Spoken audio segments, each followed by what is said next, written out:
pas mal, hein, parce que celles-là, elles ont tout fait. Hein. Elles ont fait l'acacia, elles n'ont rien fait. Elles ont fait le châtaignier, elles n'ont rien fait. Mais elles étaient super belles en population. Il y avait 8-10 cadres de couvain en bas. Chaque fois qu'on faisait une récolte, on montait 2 cadres de couvain pour pas qu'elles essaiment. Mais vides. Et vraiment belles. Elles sont arrivées très populeuses. Et je m'attendais à mieux ici. Ouais, bon, après, il a vraiment manqué d'eau cette année. Il a manqué d'eau. Nous, on a les balances qui nous donnent l'hygrométrie.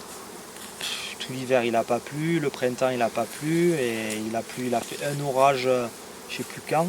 C'est tout.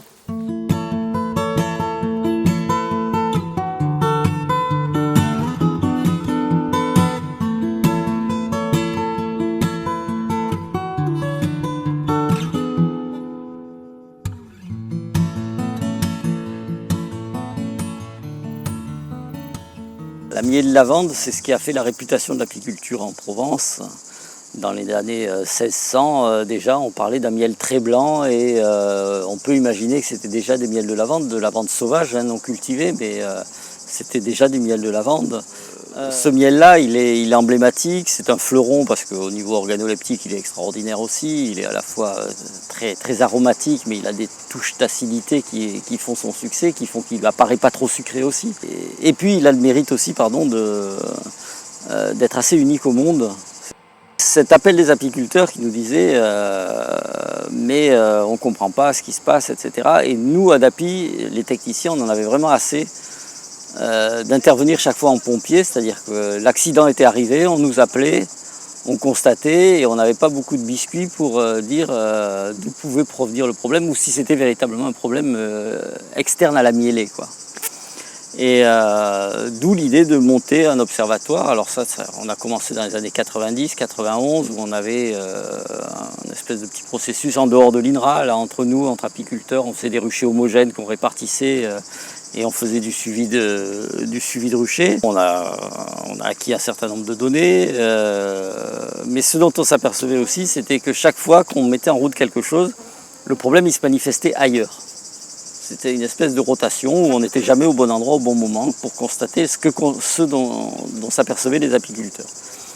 On s'est associé évidemment à l'INRA pour avoir la couverture, programme de recherche, et puis les protocoles bâtis par André Kretschmar qui sont vite arrivés et qui se sont imposés à nous comme quelque chose d'important parce qu'il y a une telle diversité dans un rucher que si on n'a pas 24 ou 25 ruches suivies par rucher, ben on peut tout à fait passer à côté d'un problème.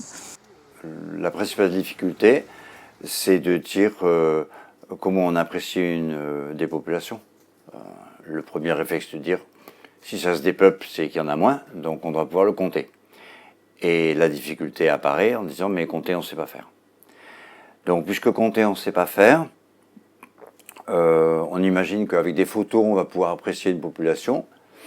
Et en discutant avec les apiculteurs et les cadres de la DAPI, on trouve finalement que la meilleure idée est de transformer cette idée de dépopulation en une idée qui est plus mesurable, qui est de parler de l'activité de la colonie. Et donc, on ne va pas parler de dépopulation des colonies, mais on va parler du manque d'efficacité ou du manque de productivité ou du manque de rendement, ou maintenant on parle de performance. Voilà. Et donc, pour apprécier la performance avec une variable mesurable, parce que c'est un peu l'obsession du statisticien, on va prendre le gain de poids. Donc on va peser les colonies souvent, on va dire tous les jours, tous les 2 jours. Et on va suivre l'évolution du gain de poids sous l'hypothèse que on demande à une colonie de faire du miel, pour un apiculteur qui est producteur de miel, et que si elle fait du miel, on considère qu'elle va bien.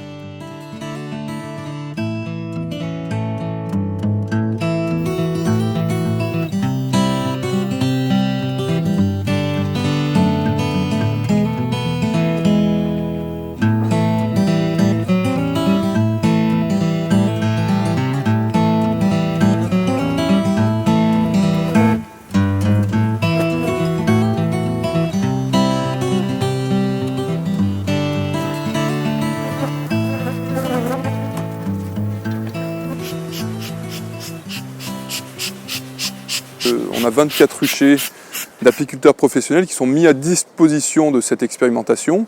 On va en premier faire un état des lieux du rucher, c'est-à-dire regarder si les ruches sont bien en état de produire. Ensuite, on va faire un choix en fait assez subjectif des colonies, c'est-à-dire qu'on va considérer que les ruches qui sont arrivées sont des ruches qui sont aptes à produire. Donc on va vraiment qu'éliminer les ruches qui sont malades, qui ont perdu la reine, qui sont en remération. Ensuite, donc, on va numéroter l'ensemble des ruches. On va peser les ruches avec le corps et la hausse qui est vide séparément. Et on va faire une description de la structure des colonies. Donc cette description de la structure des colonies, c'est ce qui prend le plus de temps. C'est vraiment une étude de toute la colonie, et c'est pour décrire le nombre d'abeilles, le nombre de cellules de couvain ouverts, le nombre de cellules couvain fermées, le nombre de cellules de pollen et le nombre de cellules de miel. Donc cette méthode, donc, on l'a inventée avec André sur l'observatoire. Elle s'appelle la méthode Coleval pour Colony Evaluation, et elle permet en fait de pouvoir estimer le nombre d'abeilles, le nombre de couvains, de cellules de couvain et le nombre de réserves qu'il y a dans une colonie à un instant T.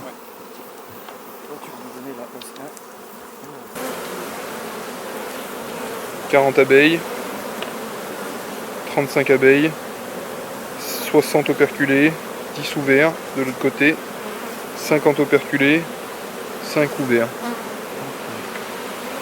En même temps qu'on fait cette mesure-là, on va aussi prélever les abeilles qui vont nous servir aux différents échantillonnages, que ce soit pour la génétique, les biomarqueurs, et on va aussi prélever des abeilles pour les varrois, pour estimer le nombre de varrois phorétiques. Donc, les ruches sont placées sur les palettes de pesée pour que la personne qui vienne pendant les 30 jours peser soit quotidiennement, soit tous les 2 jours les colonies, elle puisse venir peser avec la balance de pesée qui est adaptée, c'est comme un diable en fait, peser la ruche avec toute facilité et toute simplicité qui ne va engendrer aucune perturbation aux colonies. Et à la fin, en fait, on fait l'opération inverse qu'on appelle le démontage. Donc ça, c'est à nouveau l'équipe entière qui repart sur les ruchers. Et on refait cette description des colonies une dernière fois pour voir dans quel état les colonies sont à la fin de la nuit de lavande.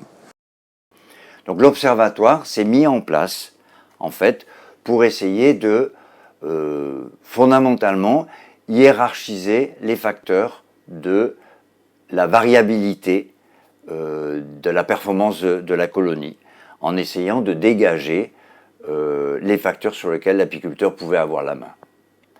Et la chance qu'on a eue, d'une part ça a été la collaboration des apiculteurs qui ont bien voulu mettre les ruchers à disposition.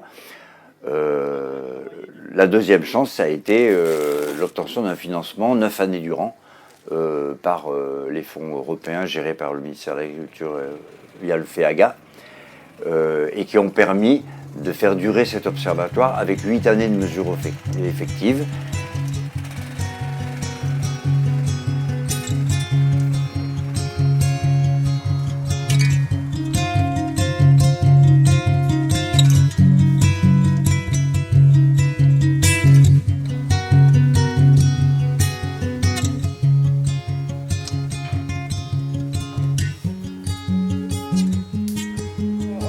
Ces 3 parties, la physiologie, la pathologie et la génétique. Donc, dans la partie de physiologie, on travaille dans ce laboratoire et on analyse des biomarqueurs qui permettent de montrer des changements physiologiques dus à des conditions environnementales qui sont typiques de la région où il y a la culture de la lavande. Ce qu'on cherche, c'est une sorte de profil physiologique qui montre que les abeilles elles sont soumises à un stress. Donc, les chapitres de pathologie, il s'agit d'analyser des virus. Il y a un groupe de virus qui sont communs dans les abeilles et regarder s'il y a des relations avec la performance des colonies dans le champ. Et le 3e chapitre, c'est la génétique. Et là, on fait un génotypage, notamment des abeilles ouvrières. et avec l'objectif de faire une analyse des paternités.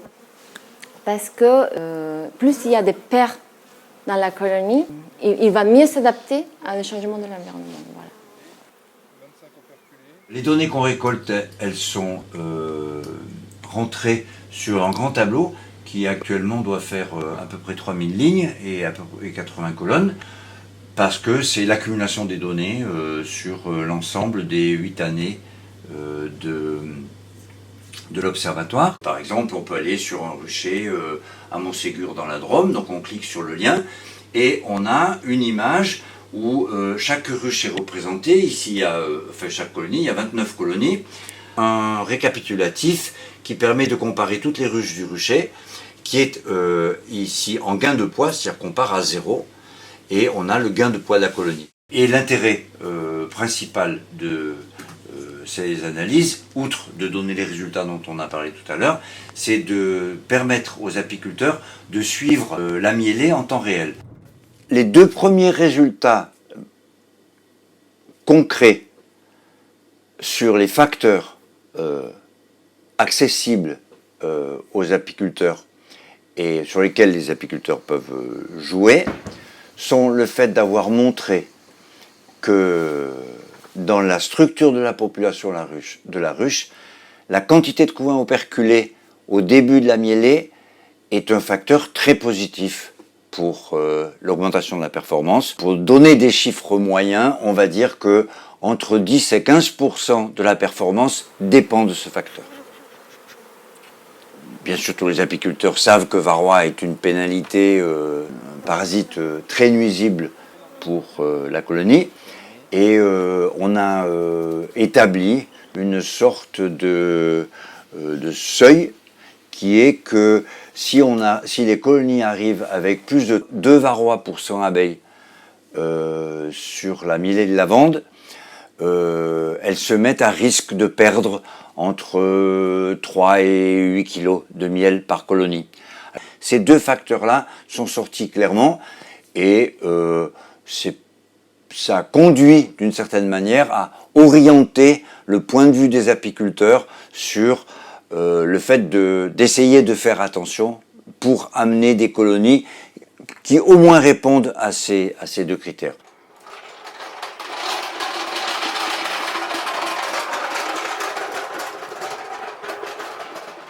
Les intérêts indirects aussi de l'Observatoire Lavande, ça a été, à mon avis, c'est pas un intérêt moindre, quoi.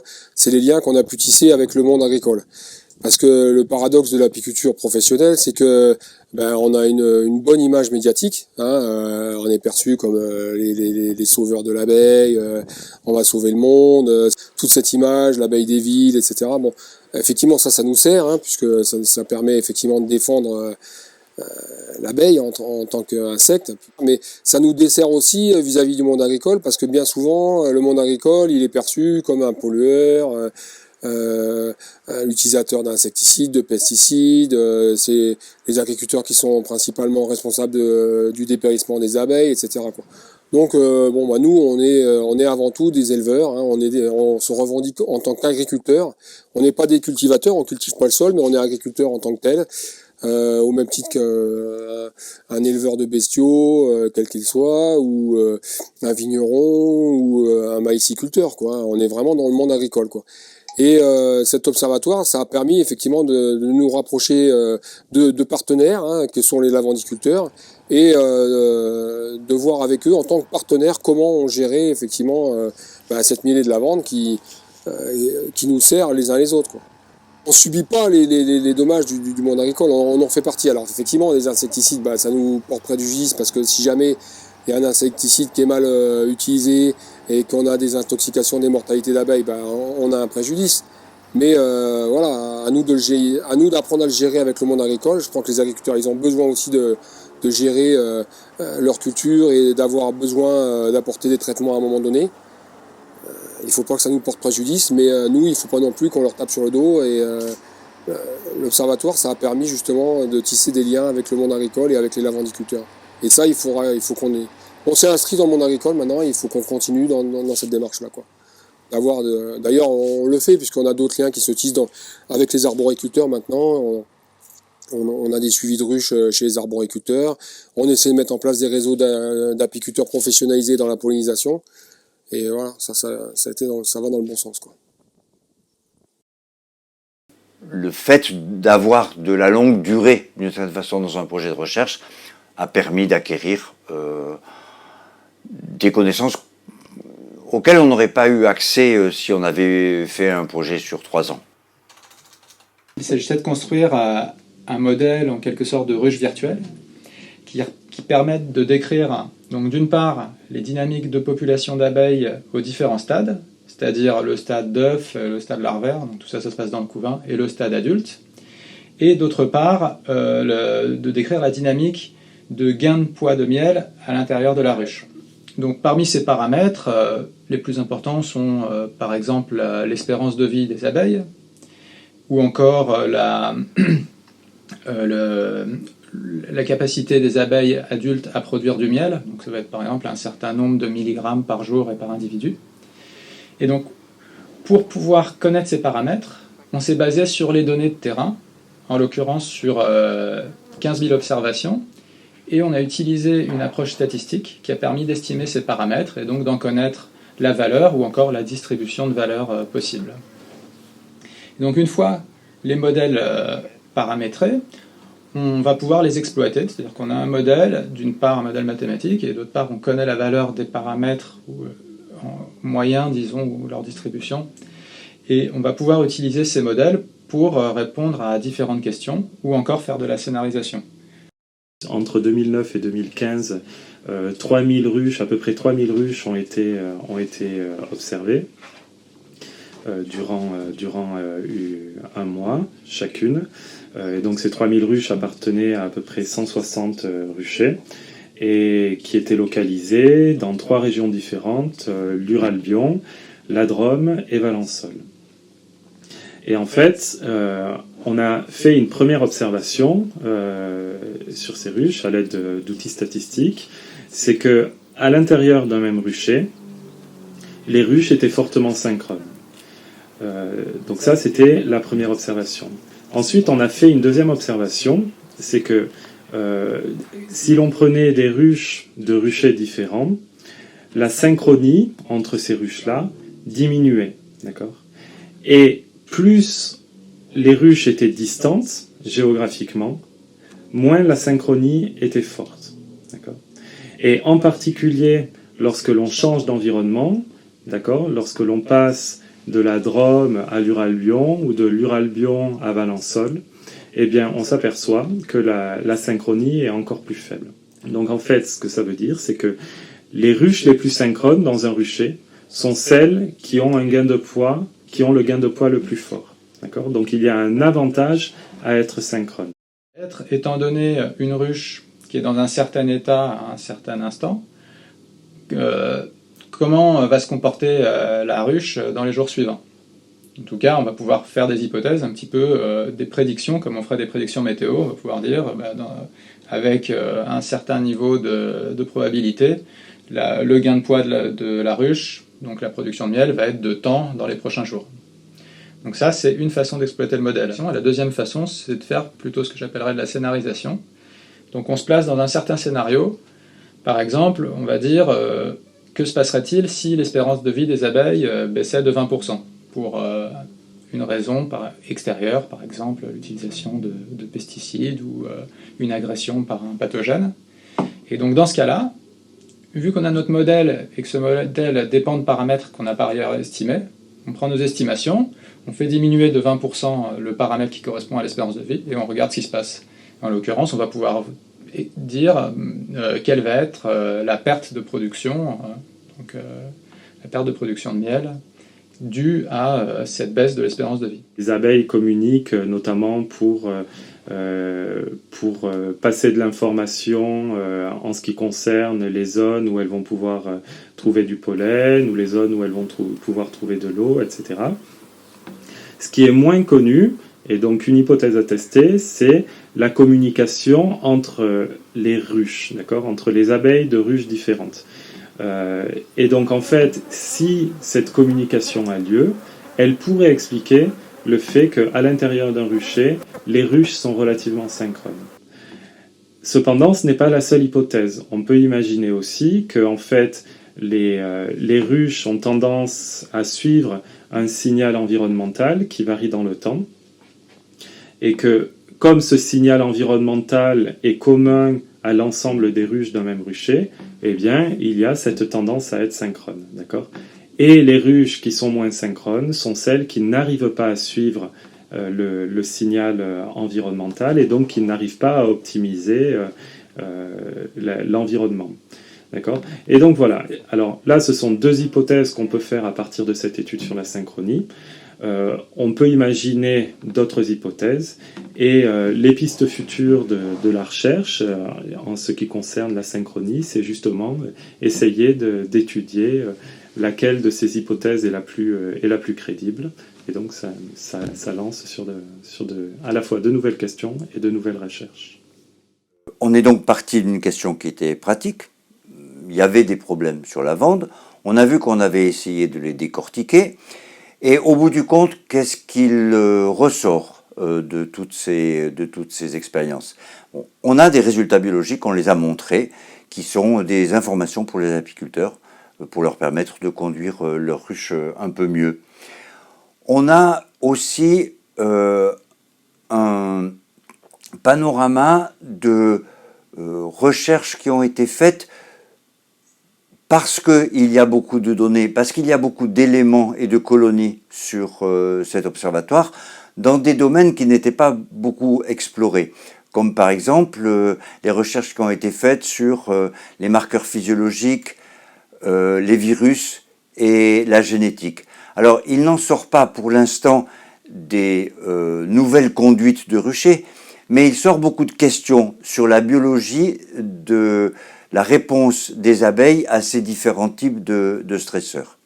Avec un ingénieur informaticien qui travaille ici à l'unité de BioSP, qui est Malek Haddad, on a constitué la structure d'une base de données. Et donc on a transformé le grand tableau dont on a vu la dimension tout à l'heure en une base de données qui est une toute autre structure et qui permet à quiconque de venir interroger la base de données pour savoir quelle était la conformation des colonies qui ont bien performé en 2010 dans telle région. Voilà. Quel était le climat, parce que la base de données comporte aussi une base climatique. Et l'ensemble des données qui ont été collectées. Il faut rendre ces données disponibles à toute personne, que ce soit un professionnel, que ce soit un expérimentateur de terrain, que ce soit un chercheur, pour que les gens qui ont de nouvelles idées puissent se servir et avoir les idées que nous, on n'a pas su avoir, par exemple. Vous avez déjà été piqué par une abeille morte ? 5 fermés, 5 70 ouverts, 10 de miel, 5 operculés, 40 ouverts, 10 de miel.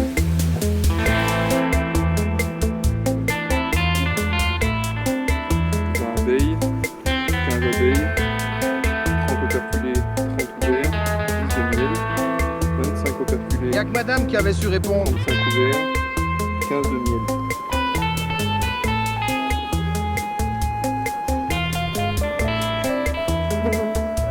35 abeilles, 15 abeilles, 65 ouverts, 5 de pollen, 5 de miel, 15 operculés,